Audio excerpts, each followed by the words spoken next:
Hello everyone, welcome back to my channel. My name is Darian and welcome to my spring TBR. So I'm just gonna let you know, every time we film down here, it's gonna be rough because this room is not the best room to film in. I don't love the colors of these walls. If you don't know, or I don't know why you would know, but this is a room in my basement. It is kind of the room where we just like put things that we don't know where else to put them. So if you saw behind the camera right now, basically there's just not a lot of room in here, but it is where most of my books are, and I can't even, like, I have this shelf here and then I have a smaller shelf. I mean, these books are on top of it, but it's down here, and then I have this shelf here. Yes. So there's no way I can show everything because I can't move the camera further back than this, but I feel like this is the best place for me to film a TBR video because it's where most of my books are. Anyway, so we're just gonna roll with it. Hopefully it's not too ugly, but we are back with another seasonal TBR. So if you saw my winter TBR video, I picked 7 prompts for my prompt jar. I used to do this every month, but it got a little too overwhelming for me, so I felt like doing seasonal TBRs was more manageable. Now, did I read did I read all the books for my winter TBR? No, I did not. I picked 7 books and I think I've read 3 of them. So yeah, it's been hard because I am working on a video that has a set TBR, so whatever. We're gonna try to do better in spring. So once again, I'm gonna be choosing 7 prompts for my prompt jar. If ever you have suggestions for prompts, leave them down below. I am always looking for new prompts to add. So without further ado, also if you're wondering what this is, these are all my bookmarks. Yeah, it's fine. Okay, we're just gonna go ahead and start. So spring, I'm looking for, I definitely have one book in mind that I own that, like, just the cover is very spring to me. I still need to finish the video I've been working on. There's also a certain book that I need to read like soon because hopefully we'll get to that. So am I holding one prompt right now? Yes, we'll start with this one. So prompt number 1 for spring. By the way, spring in my mind is March, April, May, because I know spring doesn't technically start until the end of March, but like once we get to March, in my mind, we're in spring. So that's what this will cover. So the first prompt for my spring TBR, oh my God. Okay, so we got friend pick. Okay, so I'm gonna text my bestie. Okay, she's already answering me, so I don't think this will take very long. So I'm asking my bestie Salma to pick a book for me for my own TBR, and I have a feeling I know what she'll pick. So I guess while we're waiting for that, I mean, I think I know what she'll pick, but I'll give her some time. So might as well pick prompt number 2 while we wait. I know what she's gonna pick. There's no doubt in my mind. Okay, so prompt number 2. Prompt number 2 for spring will be, oh my God, okay. So I got pick a book. Oh, I forgot to show you. I keep forgetting that my camera autofocuses. So here's the proof that I got friend pick. Also, don't look at my nails. I'm getting them done literally right after I film this. Don't you even worry. And then this is what I got for my prompt number 2. Pick a book that, pick a book that someone on Goodreads is currently reading. So it's not the same as Goodreads scroll where I have to pick the first book that shows up on my Goodreads feed, but it has to be something someone's currently reading. So I'll look on my computer because it'll just be easier. So it has to be currently reading. I'll just start scrolling, I guess. Honestly, I might just go with whatever the first one is. Made progress, oh. Okay, I know what I'm picking. So I don't know if you'll be able to see this, but can you see that? Somebody made progress on Project Hail Mary.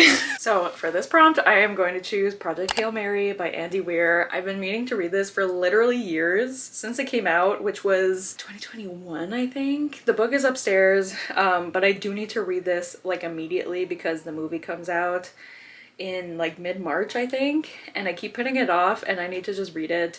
So all I know is that this follows an astronaut similar to The Martian, but he wakes up and he's like in his spaceship in space obviously, and he doesn't remember. I don't think he remembers what's going on, but his whole crew is dead and he has to figure out how to get home.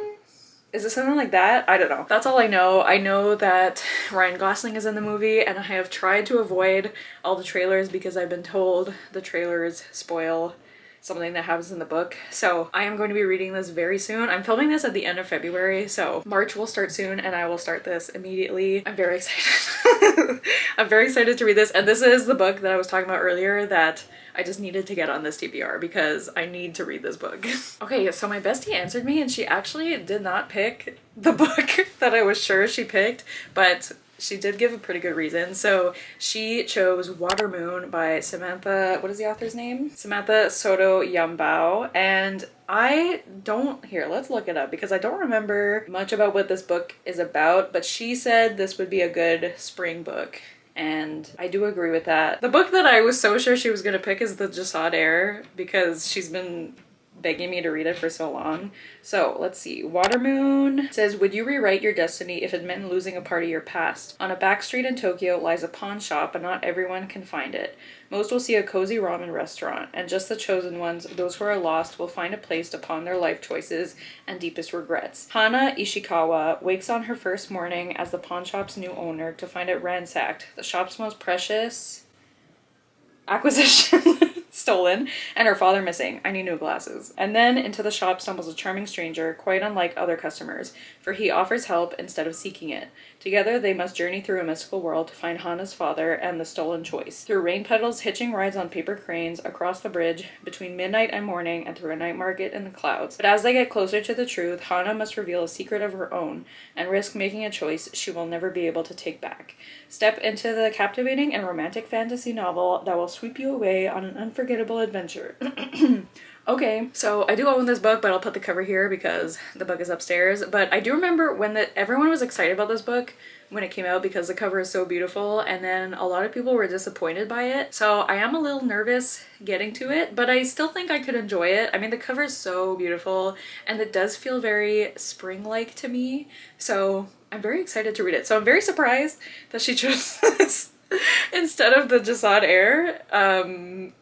Yeah, and that book is like right over there. So anyway, maybe I could fit that in another prompt. Okay, 2 good choices so far. Let's go to prompt number 3. Oh no, it's 1. Okay, you'll get to see this first. Is it upside down?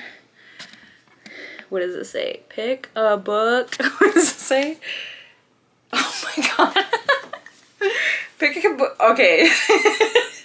Pick a book based on the last text you sent or received. Okay, well, this is so funny because let's see. Okay, I mean, I am currently still talking to my bestie. She said her second choice was The Jasad Heir, and she was also thinking Not in Love by Ali Hazelwood. The last text I received from her were my other option was Not in Love by Ali Hazelwood, but I picked based on spring vibes, so also, I tried to pick something I knew you'd never get to if someone didn't recommend it.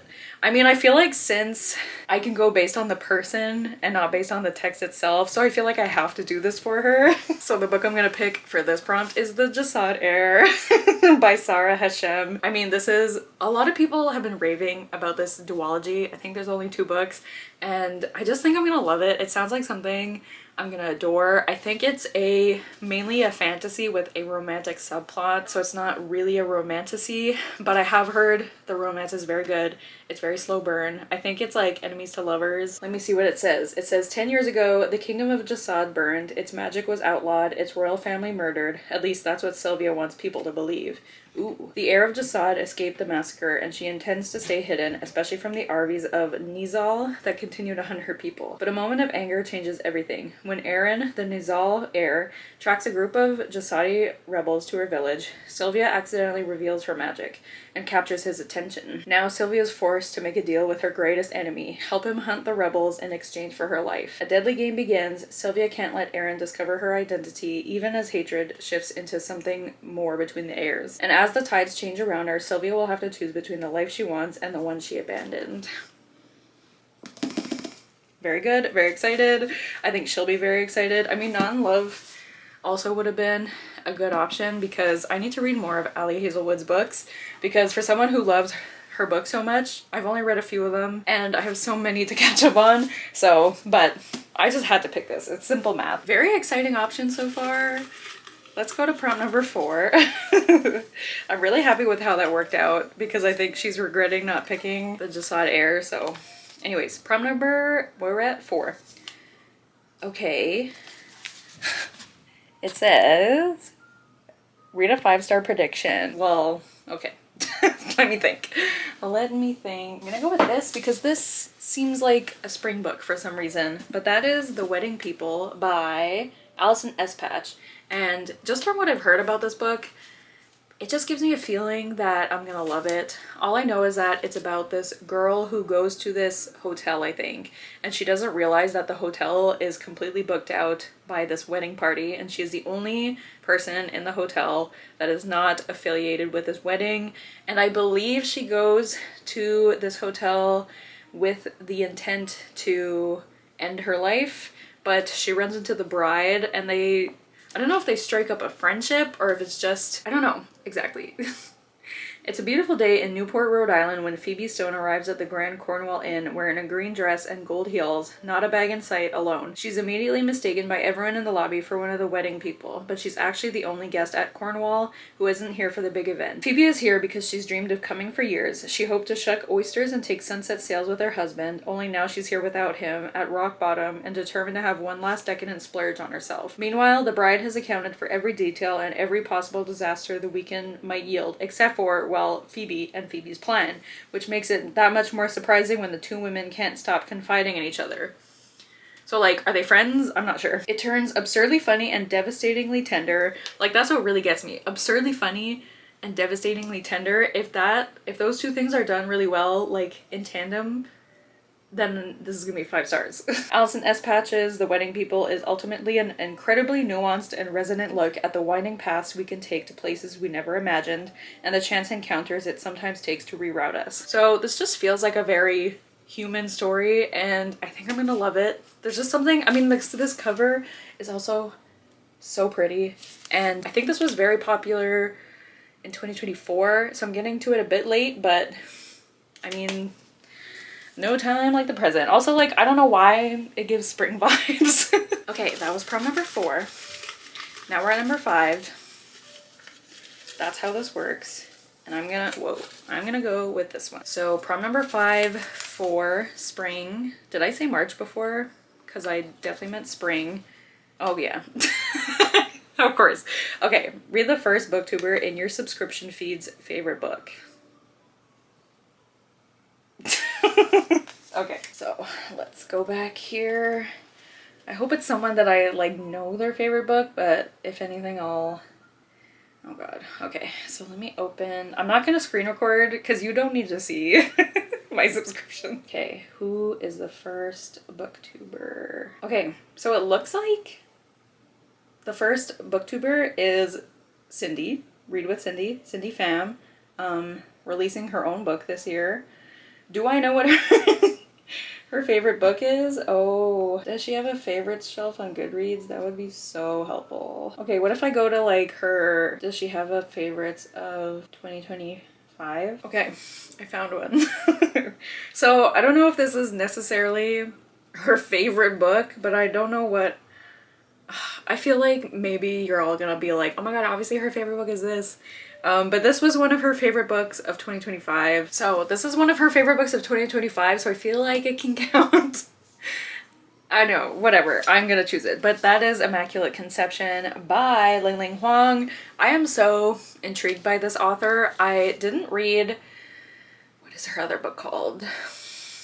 Natural Beauty. I did not read that because I think that one might be a little too horror for me, but I think this one I'll be okay with. Maybe I'm wrong.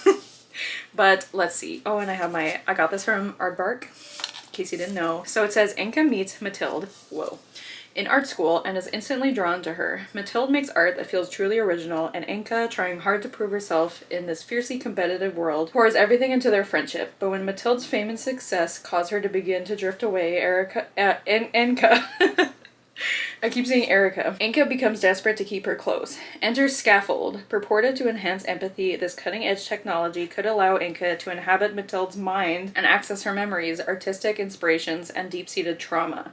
Undergoing this procedure would link Inca and Matilda forever, but at what cost? Blisteringly smart, thought-provoking, and shocking, Immaculate Conception offers this portrait of close friendship, achingly tender and twisted, that captures the tenuous line between love and possession, which will haunt you long after you turn the final page.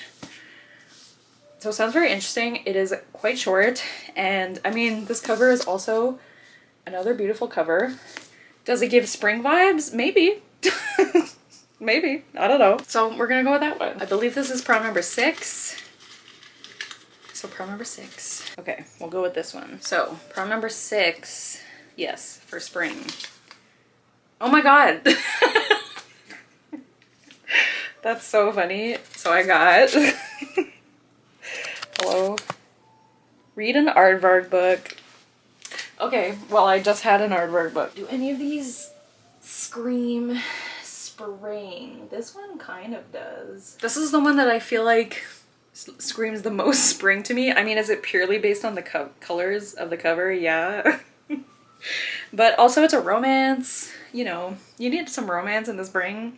Anyway, so I'm gonna go with Sounds Like Love by Ashley Poston. I have read 2 of her romance books. I have read Dead Romantics, which I loved, and I read The 7-Year Slip, which I liked. I thought it was pretty good. And then I have not read the one in between that one and this the novel one. But this one has something to do with music, obviously. Sounds Like Love. Another beautiful cover from Aardvark. Let me remind myself. Joni Lark has a secret. She's one of the most coveted songwriters in Los Angeles, and yet she can't write. There's an emptiness inside her and nothing seems to fill it. When she returns to her hometown of Vienna Shores, North Carolina, she hopes that the sand, the surf, and the concerts at the Revelry, her family's music venue, will spark inspiration. But when Joni gets there, nothing is how she left it. Her best friend is hiding something, her mother's memories are fading fast, and the Revelry is closing. Uh-oh. How can Joni write when her world is leaving her behind? Then she hears it. A melody in her head, lyricless and half-formed, and an alluring and addictive voice to go with it, belonging apparently to a rhyme musician with an emptiness of his own. Ooh, trauma. Surely he's a figment of Joni's overworked imagination. Then a very real man shows up in Vienna Shores. He's arrogant and guarded. Not at all like the sweet, funny voice in Joni's head, and he has a plan for breaking their inconvenient telepathic connection. Finish the song haunting them both and hope they don't risk their hearts or their secrets in the process. Because that melody, the one drawing them together, what if it's there for a reason? Oh my god, I love it. So Ashley Poston writes romances with like a little bit of a magical element to them, and I really enjoyed her other romances, so I'm very excited to get to this one. Yay. Okay, we're already in the last one, which makes me sad because I love filming these videos. Have we picked anything that is for the video I'm working on? No, we have not, but it's okay. Okay, prom number 7 for the spring is, oh, read a book with a number in the title. There it is. There's the proof. Okay, let me do a quick little look. Okay, I'm gonna have to do a little bit of digging because I can't think of anything off the top of my head, and I don't see anything.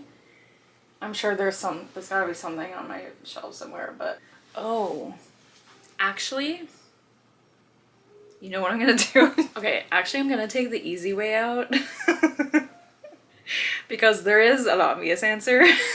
So I guess the book I'm gonna choose, well, I do think this will be the next book I pick up, so I doubt I will finish it before February ends, but in case I do, I could always choose the next book in the series for this prompt. But that is Keeping 13 by Chloe Walsh.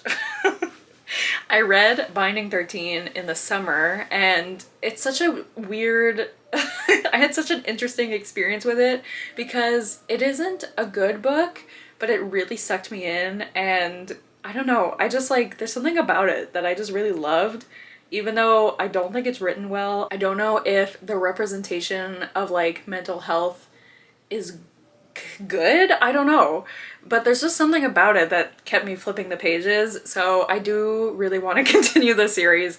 So I'll put Keeping 13, which I think might be my next read anyway, but those books are long, so I doubt I'll finish it. But if anything, I'm not sure which book is after that. Is it Saving or taming another number.